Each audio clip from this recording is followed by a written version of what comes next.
اس وقت اصلاً تو مولانا سے ہی استفادہ کرنا ہے، اس لیے کوئی بات ذہن میں ایسی تھی بھی نہیں کہ خاص طور پر ذکر کی جائے، لیکن چونکہ بہت سے علماء، حفاظ، ائمہ وغیرہ بھی ہیں، دیگر حضرات بھی ہیں، تو ایک موضوع جس کے اوپر آج کل کچھ مجلسیں ہوئی ہیں گزشتہ، ان کو سامنے رکھتے ہوئے ایک بات عرض کرنا چاہ رہا ہوں۔ امت کی ہر طرح سے حفاظت اور خیر خواہی جو ہے وہ علماء کی ذمہ داری ہے، یہ ٹکرا نہیں ہے۔ معاشی اعتبار سے بھی امت کو مستحکم رکھنا اہم ہے اور ضروری۔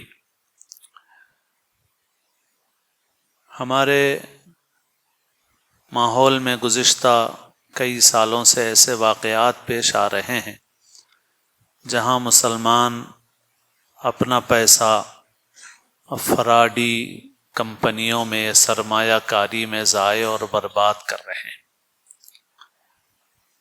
بہت بڑے بڑے واقعات پیش آ چکے ہیں، ہمارے شہر میں بھی ہوئے ہیں۔ بعض جگہوں پر خاص طور پر علماء اور حفاظ وغیرہ کا بھی پیسہ لگا ہے، اور بہت بڑی مقدار میں ہمارا پیسہ سرمایہ ضائع ہو گیا ہے۔ بنگلور میں بھی ہوئے ہیں اس طرح کے واقعات۔ ہزاروں کروڑ روپے امت کے اس طرح سے ضائع اور برباد ہو جاتے ہیں۔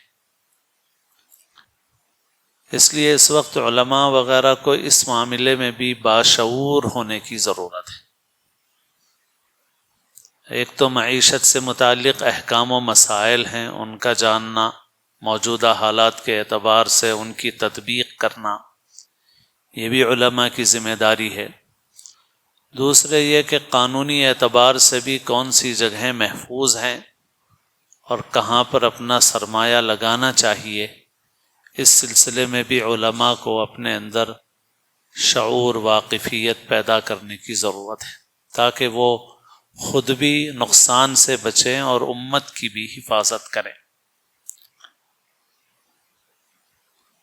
اللہ کے رسول صلی اللہ علیہ وسلم ہر پہلو سے امت کی خیر خواہی فرماتے تھے، یہاں تک کہ آپ صلی اللہ علیہ وسلم نے سوتے وقت کیواڑ بند کرنے کا حکم فرمایا، چراغ بجھانے کا، گل کرنے کا حکم فرمایا، برتن ڈھانپنے کا حکم فرمایا، اور اس طرح کی مختلف ہدایات ہیں۔ جب ان چھوٹی چھوٹی چیزوں میں رہنمائی کی گئی ہے تو پھر ایسے اہم مسائل میں ہم امت کو اس کے حال پر چھوڑ دیں، یہ مناسب نہیں۔ بہت سے لوگ باہر کے ملکوں سے آ رہے ہیں اور ان کے پاس کچھ پیسہ ہے، اور ان کو اس کی فکر ہے کہ ہم اس پیسے کو کہیں انویسٹ کریں، پیسہ لگائیں اور اس سے پیسہ کمائیں۔ اس فکر میں لوگ مختلف کام کرتے ہیں، اور ایسے لوگوں کے ہاتھ بھی لگ جاتے ہیں جو خالصتاً فراڈ اور دھوکہ دینے والے لوگ ہیں، پھر وہاں پر بڑی مقدار میں سرمایہ لگاتے ہیں۔ قانونی اعتبار سے بھی تحفظ حاصل نہیں ہوتا ان کو، اور بڑے خطرے سے دوچار ہو جاتے ہیں۔ بنگلور کی بعض بڑی کمپنیوں کا مسئلہ ہوا، آپ جانتے ہیں۔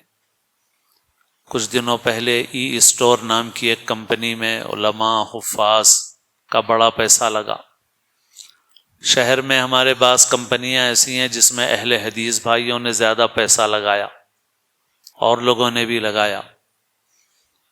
بعض میں لوگوں نے یہ کہا کہ اس میں خاص طور پر دیوبند سے متعلق جو ادارے ہیں، وہاں کے اساتذہ، علماء، ان کو زیادہ نشانہ بنایا گیا اور ان کے سرمایہ کو لیا گیا، اور پھر جب وہ ڈوب جاتا ہے تو بعض وقت قانونی کارروائی کے بھی راستے نہیں رہتے۔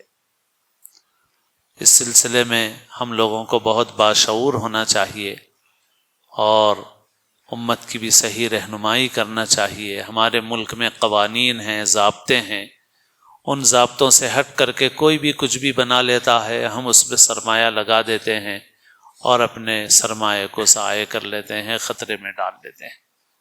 تو یہ ایک پہلو ہے جس کی طرف توجہ کرنے کی ضرورت ہے۔